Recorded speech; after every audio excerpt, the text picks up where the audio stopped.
एक गांव में करोड़ी मल नाम का एक जमींदार रहता था, जो गांव के भोले भाले लोगों को पैसा देकर उनसे भारी ब्याज वसूलता था और उनके खेत पर कब्जा भी कर लिया करता था। उसकी पत्नी मंजरी एक मूर्ख स्त्री थी। अरे कहाँ हो मंजूरी, जल्दी से एक कप चाय लेकर आओ, मुझे काम पर जाना है। ला रही हूँ जी। कितनी देर से यही बात बोल रही हो कि ला रही हूँ ला रही हूँ। अरे कब लाओगी है? जल्दी से मुझे एक कप चाय दे दो। हाँ। मंजरी एक कप चाय क्रोधित होकर करोड़ी मल को देती हुई बोली, ये लीजिए आपकी गर्मा गर्म चाय। बोल तो ऐसे रहे जैसे कि खेत पर आप स्वयं हल जोतेंगे। अरे दूसरों का खून पीने के अलावा आपने अपने जीवन में कोई दूसरा काम किया है क्या? आज का दिन मेरे लिए बहुत शुभ है मंजूरी, सुबह सुबह ऐसी बातें करके मेरा मूड खराब मत करो। हाँ। अरे तो क्या गलत बोल रही हूँ जी? यहाँ से जाकर खेत पर आराम से कुर्सी पर बैठ जाओगे और 2-3 घंटे कप्ता और संपत से अपने पैरों की मालिश करवाओगे। इसके अलावा और कोई काम है तुम्हें? ऐसी बात नहीं है मंजूरी, ये काम भी बड़ी मेहनत का होता है। तुम्हें तो खुश होना चाहिए कि तुम करोड़ी मल की बीवी हो। करोड़ी मल की होशियारी के सामने कोई टिक नहीं पाता। हाँ। जिसे आप होशियारी कहते हैं ना, उसे दूसरी भाषा में कमीनापन कहते हैं। एक बात याद रखिएगा, आपकी ये होशियारी ना एक दिन आपको जेल की सलाखों तक पहुंचा देगी। करोड़ी मल क्रोधित होता हुआ अपनी पत्नी से बोला, मेरी होशियारी मुझे जेल तक पहुंचाए या ना पहुंचाए, लेकिन मुझे पूरा विश्वास है कि तुम्हारी मूर्खता मुझे किसी दिन जेल की सलाखों तक जरूर पहुंचा देगी। इतना बोलकर करोड़ी मल अपने दोनों नौकरों की ओर देखकर बोला, ए कप्ता, ए संपत, ए ऐसे क्या देख रहे हो रे? चलो जल्दी से, अगर यहाँ पर कुछ देर और रुका तो मेरे दिमाग का दही हो जाएगा। चलो। करोड़ी मल अपने खेत में जाकर कप्ता और संपत से पैर दबाने लगा। कप्ता, मुझे बताओ कि अब गांव में कौन कौन रह गया है जिसके खेत अब तक हमारे नहीं हुए? अभी तो आधा गांव है सरकार। क्या? तो फिर मेरी होशियारी का क्या फायदा? मैं इतनी मेहनत से पैसा कमाकर लोगों को ब्याज पर पैसा देता हूँ और भारी सूद लगाकर उनसे मनमानी करता हूँ, और अभी सिर्फ गांव के आधे खेत ही हमारे हुए हैं। निकम्मो, दिन दिन भर मेरी रोटियां तोड़ते हो तुम दोनों। कोई मुझे अच्छा उपाय नहीं दे सकते? इतना कहकर करोड़ी मल ने 1 लात कप्ता के मुंह पर मार दी। सरकार, एक किसान अभी है जिसने आपके अभी तक पैसे नहीं लौटाए। आज उसके पास 12 बजे तक का वक्त था सरकार, वो अपने वक्त से 5 मिनट लेट है। कौन है वो? अरे वही अपना रतन, जिसके खेतों पर आपकी बहुत सालों से नजर है। संपत की बात सुनकर करोड़ी मल की आंखों में चमक आ गई। मैं अभी रतन का हिसाब किताब देख कर आता हूँ, तुम दोनों यहाँ से कहीं मत जाना। इतना कहकर करोड़ी मल वहाँ से चला गया। मेरी समझ में नहीं आता संपत की, आखिर ये बंदर जैसी शक्ल वाला करोड़ी मल अपने आप को समझता क्या है यार? हाँ कप्ता, पता नहीं अपने आप को समझता क्या है। बोलता तो ऐसे है जैसे कि इससे ज्यादा चालाक सारे संसार में कोई नहीं। अरे कहेगा समझदार, अरे 1 नंबर का मूर्ख इंसान है, 1 नंबर का। सही कह रहे हो संपत भाई, गांव के लोगों को ब्याज पर पैसा देता है और उसके बदले में उनकी जमीन उनसे छीन लेता है, और इसे ये मूर्ख अपनी अकलमंदी बताता है। कभी न कभी तो इसका भांडा जरूर फूटेगा, देखना। चिंता मत कर, इसकी मूर्ख पत्नी ही इसके काल का कारण बनेगी भाई, देखना। तभी वहाँ पर करोड़ी मल आ गया। चलो मेरे साथ रतन के घर पर चलो। इधर रतन अपनी पत्नी के साथ बैठा खाना खा रहा था। तभी जमींदार अपने साथियों के साथ आधम का, मुझसे कर्जा लेकर चुकाने के बजाय तू यहाँ आराम से खाना खा रहा है, और वो भी पनीर की सब्जी है। लेकिन जमींदार साहब, अभी तो मेरे पास 15 दिन का वक्त है। जमींदार ने गुस्से से संपत की ओर देखा। तू तो बोल रहा था कि पैसा लौटाने का आज इसका वादा था। ये झूठ बोल रहा है सरकार, आपको मेरी बात पर यकीन नहीं है। हम भी इस गांव में आपके सच्चे और वफादार नौकर हैं। मेरे नौकर कभी मुझसे झूठ नहीं बोलते। तेरी मोहलत खत्म और तेरे खेत मेरे। ऐसा जुल्म मत कीजिए सरकार। ठीक है, आप मुझे कल तक की मोहलत दे दीजिए। ठीक है, कल दोपहर तक का वक्त देता हूँ तुझे। जमींदार वहाँ से चला गया। रतन की पत्नी सुनीता रतन से बोली, अभी तो फसल कटी भी नहीं, पैसे कहाँ से दोगे? खेत बचाने के लिए मेरे मन में जो आया मैंने बोल दिया। गई भैंस पानी में, सत्यानाश, अब तो खेत भी गए हाथों से। बस करो सुनीता, मुझे कुछ सोचने दो। मेरी कुछ समझ में नहीं आ रहा। हमारे पास तो 15 दिन का वक्त था, अचानक से करोड़ीमल यहाँ पर पैसे मांगने क्यों आ गया? जिस तरह से उसका नौकर संपत उससे बात कर रहा था, उससे मुझे यही लगता है कि उसने करोड़ीमल से झूठ बोला है। उस कलमुए को झूठ बोलने की आखिर क्या जरूरत थी? उसके एक झूठ से हमारे खेत हमारे हाथ से जा सकते हैं। सारा गांव जानता है कि कप्ता और संपत दिन भर करोड़ीमल की चापलूसी करते रहते हैं, और करोड़ीमल को कौन नहीं जानता। हो न हो कप्ता और संपत में से किसी एक ने डरते हुए ये झूठ उससे बोला है। अब यहाँ पर खड़े खड़े जेम्स बॉन्ड बनना बंद करो और ये सोचो कि आगे करना क्या है। फिलहाल तो मैं कुछ देर के लिए अकेला रहना चाहता हूँ, ताकि कुछ सोच सकूं। और तुम जब तक मेरे आसपास रहोगी तो मैं कुछ सोच नहीं पाऊंगा। मैं जंगल जा रहा हूँ, सिर्फ वही एक जगह है जहाँ एकांत में बैठकर मैं कुछ उपाय सोच सकता हूँ। रतन जंगल निकल गया। अचानक रतन की नजर एक साधु पर पड़ी, जो कि आंखें बंद किए हुए तपस्या कर रहे थे। एक सांप फन फैलाए ऋषि के सिर पर मंडरा रहा था। वो सांप ऋषि को डसने ही वाला था कि रतन ने एक लकड़ी से उसे भगा दिया। ऋषि की आंखें खुल गईं। ये सांप मुझे डसकर मुझे मार देता। तुमने मेरी जान बचाई बेटा, और तुम्हारी वजह से मेरी तपस्या भी पूरी हो गई। मैं तुम्हें कुछ देना चाहता हूँ। इतना कहकर उस ऋषि ने एक चमकदार पीतल की चप्पल रतन को दे दी। ये क्या बाबा, मैंने आपकी जान बचाई और आप मुझे ये पीतल की चप्पल दे रहे हैं? बाजार में ये कौड़ियों के भाव भी नहीं बिकेगी। मूर्ख मनुष्य, ये कोई मामूली चप्पल नहीं है, ये बोलने वाली चप्पल है। तेरी समस्या का निदान इन्हीं चप्पलों में छिपा है।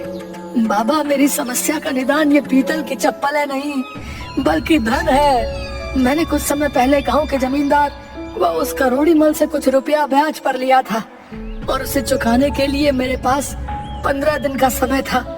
लेकिन वो आज ही अपने पैसे मांगने आ गया, वो भी ब्याज सहित। अगर मैं उसे पैसे नहीं दूंगा तो वो मेरे खेत पर कब्जा कर लेगा। बाबा, करोड़ीमल ने न जाने कितने लोगों की जमीन पर ऐसे ही कब्जा किया है। मूर्ख मनुष्य, धन किसी भी समस्या का समाधान नहीं होता। मेरी बात पर विश्वास कर।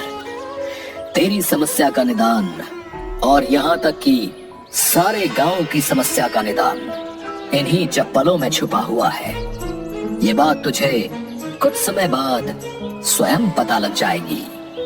बाबा, आप करोड़ीमल को नहीं जानते। अरे उसकी होशियारी के आगे आज तक कोई नहीं टिक पाया। बाबा, चिंता मत कर बच्चा, करोड़ीमल की होशियारी धरी की धरी रह जाएगी मेरी इन बोलने वाली चप्पलों के आगे, जो मैंने तुझे दी है। बाबा, लेकिन ये कहाँ बोल रही है? ये तो बड़ी साधारण चप्पल लगती है। ये अपनी मर्जी से बोलती है। समय आने पर तू सब जान जाएगा। चप्पल पहन ले और निश्चिंत होकर अपने घर चला जा। रतन वहाँ से चुपचाप चला गया और अपने घर के बाहर अपने आप से बोला, सुनीता को नहीं बताऊंगा उस बाबा के बारे में, नहीं तो सारे गांव में ढिंडोरा पीट देगी। बोल दूंगा कि मोहन के घर पर गया था पैसे उधार मांगने के लिए, मगर मोहन ने पैसे तो उधार नहीं दिए, ये पीतल की चप्पल मुझे पकड़ा दी। रतन के घर में घुसते ही उसकी पत्नी सुनीता ने सवालों की बौछार कर दी। इतनी देर जंगल में कैसे लग गई आपको? मैं आपका कब से इंतजार कर रही थी। मेरे मन में कितने बुरे बुरे विचार आ रहे थे। आप जानते हैं मुझे आपकी कितनी चिंता हो रही थी। और ये चप्पल आपको कहाँ से मिली? तभी उस चप्पल से रतन की ही आवाज आने लगी, जो उसने बाहर अपनी पत्नी के बारे में बोला था। नहीं बताऊंगा, नहीं तो तुम सारे गांव में ढिंडोरा पीट दोगी। ये सुनकर सुनीता का गुस्सा 7वें आसमान पर पहुंच गया। क्या कहा तुमने? तुम्हारी हिम्मत कैसे हुई ये बोलने की? सुनीता, ये मैंने नहीं बोला। तो फिर किसने बोला? मुझे क्या मूर्ख समझा है? रतन ने सारी घटना सुनीता को बता दी। सही बोल रहे हो, मुझे कुछ लगा ही था कि आवाज इन चप्पलों से आई है। वैसे भी साधु महाराज ने कुछ सोच कर ही बोला होगा। चलो अब सो जाओ। अगले दिन रतन जमींदार करोड़ी मल के खेत में चला गया। अरे क्या बात है रतन, इतनी जल्दी तुमने पैसों का इंतजाम कर लिया? नहीं करोड़ी मल जी, मैं आपसे बहुत जरूरी बात करने के लिए आया हूँ। अब मेरे इतने बुरे दिन आ गए कि मैं तुमसे जरूरी बात करूँगा, है? जल्दी बोलो, मुझे बहुत जरूरी काम से कहीं जाना है। करोड़ी मल जी, अगर आप मुझे कुछ दिनों की और मोहलत और दे देते तो मेरे लिए अच्छा हो जाता। ये बात तो तुमने बिल्कुल सही कही है। तुम्हारे लिए बहुत अच्छा होता, लेकिन मेरे लिए ये बिल्कुल भी अच्छा नहीं है, समझे? मैं आपकी बात का मतलब नहीं समझा। अब मैं इस मूर्ख को कैसे समझाऊं कि मैं इसकी जमीन का सौदा एक बहुत बड़े बिल्डर से करके आ गया हूँ, और आज उस बिल्डर के जरिए मुझे बहुत भारी रकम मिलने वाली है। अब नहीं रतन, मेरी जुबान से निकले हुए शब्द तीर की तरह है। मैं तुम्हें अब और मोहलत नहीं दे सकता। तभी करोड़ी मल की नजर रतन की चप्पल पर पड़ी। मुझे देने के लिए तुम्हारे पास पैसे नहीं हैं, है? लेकिन पहनने के लिए ये पीतल की चप्पल जरूर है। करोड़ी मल जी, ये चप्पल मेरी नहीं है। लेकिन अब मेरी नजर इस पर पड़ गई है तो ये मेरी ही हुई। लाओ, इसे मुझे दे दो। ये चप्पल सिर्फ मेरे पैरों को शोभा देगी। लेकिन मेरी बात तो सुनिए, ये चप्पल। कपटा, संपत, छीन लो इस रतन के पैरों से चप्पल। आज शुभ काम करने में यही चप्पल पहन कर जाऊंगा। कपटा और संपत ने वो चप्पल रतन से छीन ली और उसे मार कर वहाँ से भगा दिया। करोड़ी मल ने वो चप्पलें पहन ली। ओफो, चप्पल पहनते ही मुझे तो जोरों से आने लगी भाई। बाथरूम के बाहर करोड़ी मल ने वो चप्पलें उतार दी।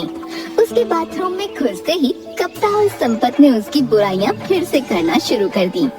अरे यार संपत, इस सेठ की चापलूसी करते करते यार मैं तंग आ गया हूँ यार। सही कहा यार, एक तो दिन भर इसकी चापलूसी करो है, और ऊपर से इसकी मार भी खाओ यार, है? किसी दिन साले को चाय में ना जहर देकर इसको जान से मार दूंगा यार मैं। सही कहा यार, है? भगवान खुश होकर हमारे सारे बुरे कर्मों को माफ कर देगा यार। तभी करोड़ी मल बाथरूम से बाहर आया। वो दोनों चुप हो गए। सेठ ने जैसे ही चप्पलें पहनी, अचानक वो चप्पलें कपटा और संपत की आवाज में बात करने लगी। अरे यार संपत, है? इस सेठ की चापलूसी करते करते तो मैं तंग आ गया हूँ। सही कहा यार, एक तो दिन भर इसकी चापलूसी करो और ऊपर से इसकी मार भी खाओ। किसी दिन साले को चाय में जहर देकर इसे मैं जान से मार देंगे। नमक हरामो, है? तो तुम मेरे बारे में ये सोचते हो? मैं अब तक अपनी आस्तीन में सांपों को पाल रहा था। इसका मतलब ये जादुई चप्पल है। इतना बोलकर जमींदार ने कपटा और संपत को पीट कर भगा दिया और अपनी पत्नी मंजूरी के पास आकर बोला, सुनो मंजूरी, आज घर पर एक बिल्डर आने वाला है गांव की जमीन खरीदने। वो वहाँ पर कोई प्लांट या बिल्डिंग बनाना चाहता है। तुम चाय नाश्ते में कोई कमी नहीं रखना। वो बहुत मोटी रकम लेकर आने वाला है। आपकी होशियारी का भी कोई जवाब नहीं है। उस मूर्ख को तो ये भी नहीं पता होगा कि जो जमीन वो खरीदने आ रहा है वो जमीन तुम्हारी है ही नहीं, बल्कि उन गांव वालों की है जिन्हें तुमने थोड़ी सी रकम दी थी और बदले में भारी ब्याज लगाकर उनसे उनकी जमीनें छीन ली। उसे तो ये पता ही नहीं है कि तुम इंसान की खाल में छुपे हुए भेड़िए हो, जिसने गरीबों का खून चूस चूस कर इतनी दौलत कमाई है। चुप हो जाओ मंजूरी, चुप हो जाओ। दीवारों के भी कान होते हैं। ये बातें अभी बोलनी जरूरी है क्या? कुछ देर बाद वो बिल्डर आ गया। जमींदार उस बिल्डर की चापलूसी करने लगा, मगर अचानक वो चप्पलें सेठ करोड़ी मल की पत्नी की आवाज में बोलने लगी। जी, उन्हें तो ये पता ही नहीं है कि गांव की जमीनें तुम्हारी है ही नहीं, बल्कि उन गांव वालों की है जिन्हें तुमने थोड़ी सी रकम दी थी और बदले में भारी ब्याज लगाकर उनसे उनकी जमीनें छीन ली। उन्हें तो ये पता ही नहीं है कि तुम इंसान की खाल में छुपे हुए भेड़िए हो, जिसने गरीबों का खून चूस चूस कर इतनी दौलत कमाई है। बिल्डर एक ईमानदार इंसान था। उसकी समझ में सारा माजरा आ गया।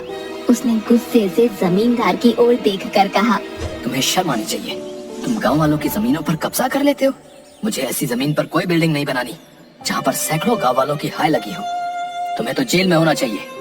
ये तो अच्छा हो भाभी जी का, जिनके मुंह से सच्चाई बाहर आ गई। लेकिन मैंने तो कुछ बोला ही नहीं। इतना कहकर बिल्डर ने पुलिस को फोन कर दिया। पुलिस ने जमींदार को गिरफ्तार कर लिया। करोड़ी मल पुलिस के हाथ जोड़ने लगा। मुझे अरेस्ट मत करो थानेदार साहब, मैं सबकी जमीन वापस कर दूंगा। अरे चुप कर, चुप कर। जिन जमीनों को तू वापस करने की बात कर रहा है वो तेरी या तेरे बाप की नहीं है, अरे गांव वालों की है। वो तो उन बेचारों को वैसे भी वापस की जाएगी और तू अब सारा जीवन जेल की चक्की पीसेगा, समझ गया? करोड़ी मल की सारी होशियारी धरी की धरी रह गई। रतन खुशी खुशी अपनी जमीन के कागज ले आया। वो अपनी पत्नी को सारी घटना बता ही रहा था कि तभी वो ऋषि प्रकट हो गए। बेटा, मैंने तुमसे कहा था ना कि तुम्हारी और सारे गांव की समस्या का समाधान इन चप्पलों में छुपा है। देखो, इन चप्पलों ने सारे गांव की समस्या का समाधान कर दिया। इतना कहकर वो ऋषि रतन के हाथ से उन चप्पलों को लेकर गायब हो गए।